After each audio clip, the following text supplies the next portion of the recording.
오늘은 누가복음 1장 39절에서 56절까지 말씀입니다.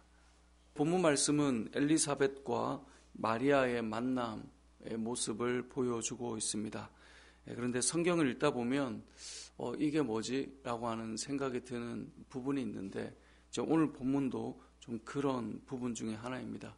그러니까 정확히 말하면 오늘 본문은 아니지만 우리가 36절에 보면 보라 내 친족 엘리사벳도 늙어서 아들을 배었느니라 라는 말씀이 나옵니다. 이게 무슨 상황이냐면 마리아에게 이제 아이가 생길 것이라는 천사의 예언이 임하게 됩니다. 그래서 31절에 보면 보라 내가 잉태하여 아들을 낳으리니 그 이름을 예수라 하라 라고 말씀을 주시거든요. 그런데 마리아가 이렇게 말해요. 나는 남자를 알지 못하는데 어떻게 그런 일이 가능하겠습니까? 라고 말하자 이 천사가 말하는 것이 무엇입니까? 성령이 너에게 임하셔서 35절입니다. 성령이 너에게 임하셔서 우리가 늘 사도신경 할 때마다 고백하죠. 성령으로 잉태하셨다.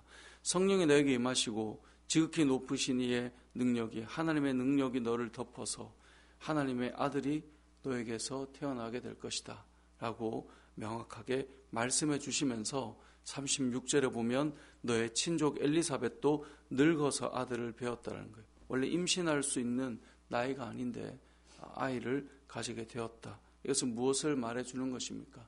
지금 엘리사벳도 마리아도 성령께서 하나님께서 아이를 허락하셨다라고 하는 것을 알 수 있게 되는 것인데요. 오늘 본문의 내용에 보면 친족 엘리사벳이라고 되어 있습니다. 친족. 여러분 우리는 이 누가복음 1장을 읽다 보면 이 엘리사벳의 족보가 나오거든요. 어느 지파 사람인가. 성경에 보면 엘리사벳은 사가랴와 함께 레위 지파 사람이에요. 그리고 마리아는 유다 지파 사람이에요. 근데 친족이라고 나오니까 이게 친족일 수 있나? 아마 여러분들도 성경을 읽다가 왜 친족이라고 하였지? 지파가 다르면 친족이기가 어렵단 말이에요. 그런 고민이 될 겁니다 아마. 그런데 아마 이제 레위 지파가 타 지파 사람을 아내로 맞이하는 경우들이 출애굽기에도 나오고 이제 종종 있는 것을 보면 아마 좀 먼 친척이지 않았을까라고 유추해 볼 수 있어요. 자, 그 가운데 오늘 본문에 보면 천사가 마리아에게 명령하는 것이 무엇이냐면 너의 친족 엘리사벳에게 가라라는 거예요. 그래서 39절에 보니까 오늘 본문이죠. 마리아가 일어나 빨리 산골로 가서 엘리사벳의 집에 문안을 하게 됩니다. 이렇게 해서 엘리사벳과 마리아가 만나게 되는데요. 엘리사벳이 이때 당시의 상태는 어떤 상태였나? 오늘 본문을 보니까 성령으로 충만했다라고 되어 있습니다. 41절에 보니까 엘리사벳이 성령의 충만함을 받아 그리고 큰 소리로 불러 이르되 여자 중에 내가 복이 있다. 내 태중의 아이도 복이 있다. 라고 말하고 있습니다. 성령 충만한 엘리사벳은 지금 이 태중에 있는 아이가 복이 있는 아이라는 것을 알게 됩니다. 성령 충만한 엘리사벳은 마리아를 뭐라고 표현합니까? 내 주의 어머니가 내게 나오니 43절에 이렇게 표현해요. 지금 마리아는 한참 어려요. 그죠? 엘리사벳은 먼 친척이지만 나이가 많아요. 근데 뭐라고 표현해요? 내 주의 어머니가. 여러분 이게 어떻게 가능한 일일까요? 이런 고백이나 표현이 어떻게 가능할까요? 성령으로 충만했기 때문에 가능한 것입니다. 그리고 그 성령으로 충만한 여인이었기 때문에 축복하며 이러한 영적인 눈이 열려 지금 이 아이가 어떤 아이인지를 알게 되었다라는 것입니다. 오늘 본문에서 알 수 있는 첫 번째 메시지는 성령 충만한 엘리사벳을 통해 성령 충만한 자는 영적인 눈이 열려 있고 성령 충만한 자는 이러한 열린 눈으로 축복하게 된다는 것인데요. 저와 여러분의 삶도 마찬가지입니다. 여러분 세상을 보고 시대를 볼 때 늘 이 시대의 모든 모습이나 내가 만나는 사람들을 나의 육신의 눈으로 바라보는 사람들이 있고 그들을 영적인 눈으로 바라보고 축복할 수 있는 충만한 사람들이 있는데요. 저는 저와 여러분의 삶이 성령으로 충만하였으면 좋겠습니다. 성령 충만하여서 우리가 바라보는 눈이 세상의 눈과 다르게 분별할 수 있는 분별력과 지금 태중에 있는 아이를 향한 축복하는 마음과 마리아를 바라보는 시선이 전혀 달랐던 것처럼 우리가 이러한 눈이 있어야 영적으로 분별하고 영적으로 축복할 수 있게 된다는 것이죠.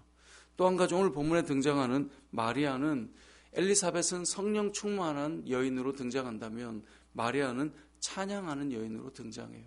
마리아는 이런 축복을 받을 때 어떻게 고백합니까? 46절에 보니까 마리아가 이르되 내 영혼이 주를 찬양하며, 찬양하는 여인이죠. 여러분, 성령 충만할 뿐만 아니라 마리아처럼 우리는 찬양하는 사람이 될 수 있어야 합니다.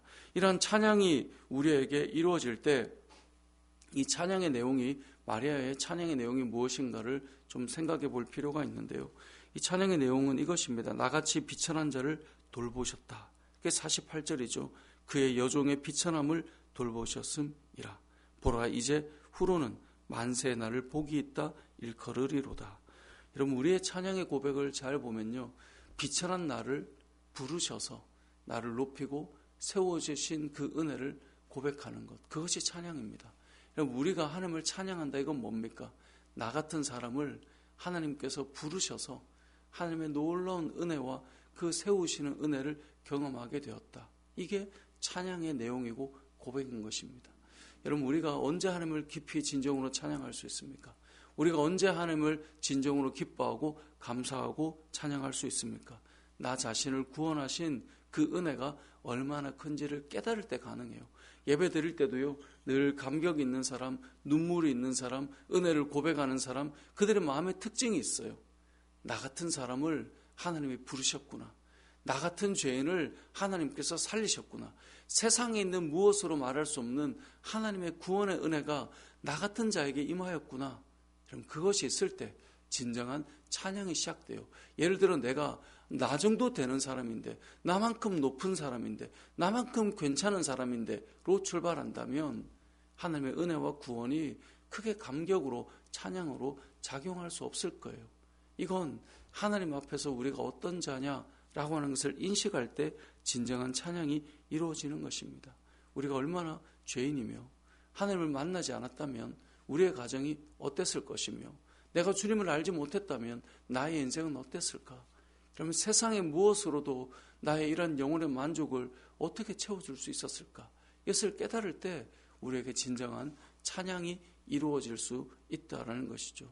오늘 본문에는 두 여인이 등장합니다.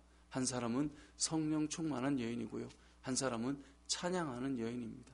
오늘 본문에 등장하는 이 두 사람처럼 저와 여러분이 성령 충만한 사람이 되어서 영적인 분별력과 축복하는 삶을 살아가고, 또 찬양이 가득한 사람이 되어서 나의 인생에 역사하신 하나님을 높이고 고백하는 그런 올 한 해 우리의 삶, 또 그런 우리 교회가 되길 주님의 이름으로 축복합니다. 아멘.